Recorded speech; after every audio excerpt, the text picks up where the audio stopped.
नमस्कार मित्रों, मैं गिरीश बिलोरे आपका हार्दिक स्वागत करता हूं।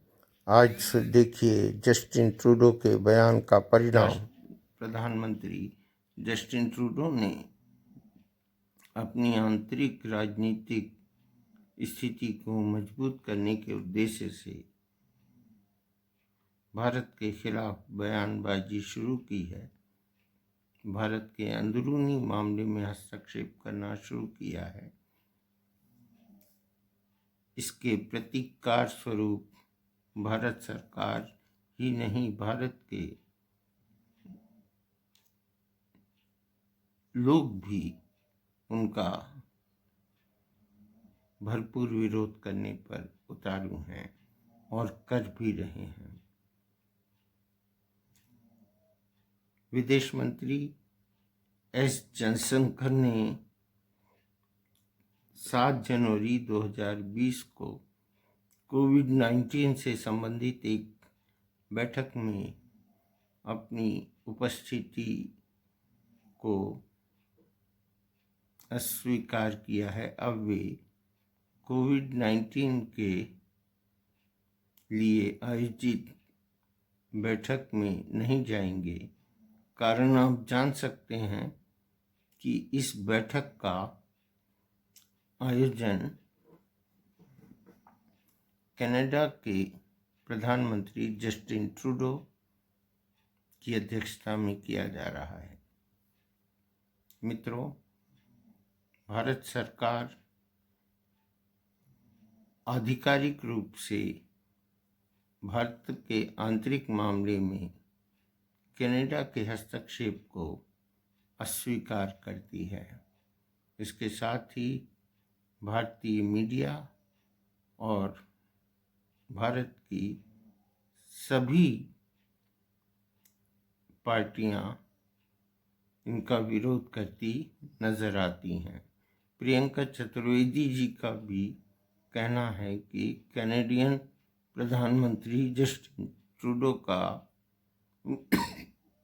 क्षमा करें वक्तव्य कुल मिलाकर दोषपूर्ण और भारत की आंतरिक व्यवस्था में टिप्पणी करना है, जो एक प्रधानमंत्री के रूप में अमान्य किया जा सकता है।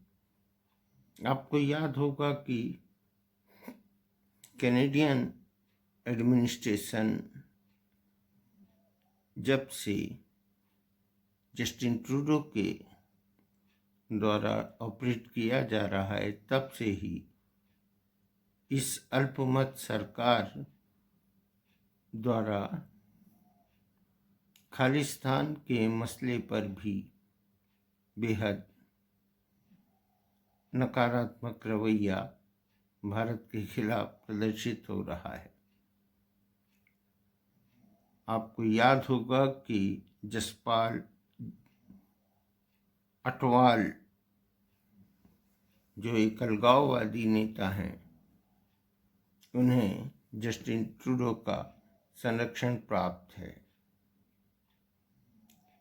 भारतीय डायस्पोरा में खालिस्तान समर्थक लोगों की संख्या भी काफ़ी तेजी से कनाडा में बढ़ी है और अब तो स्थिति ये है कि 8 से 10 सीट्स पर सिख वोट निर्णायक होते हैं और इसी कारण से वहाँ की राजनीतिक स्थिति भी सिख अलगाववादियों के हाथ में खेलती नजर आ रही है।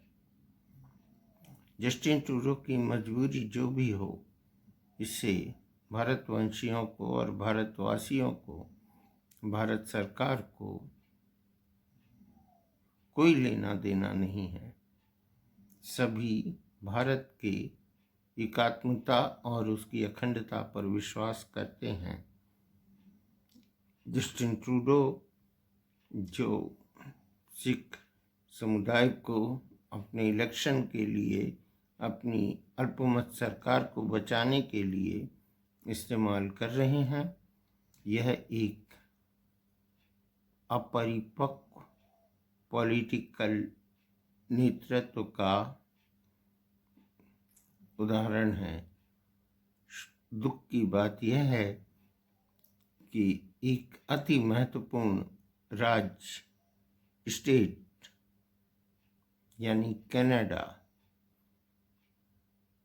के प्रधान अगर ऐसा कुछ करते हैं तो निसंदेह उस पर आवाज़ उठना, उसका प्रतिकार होना संभव ही नहीं, निश्चित है। धन्यवाद। आप मेरे चैनल को सब्सक्राइब कीजिए। छोटी छोटी टिप्पणियाँ आपके साथ शेयर करूँगा। मुझे अपने इस पहले एपिसोड के लिए आप सबकी शुभकामनाएं चाहिए। धन्यवाद। नमस्कार।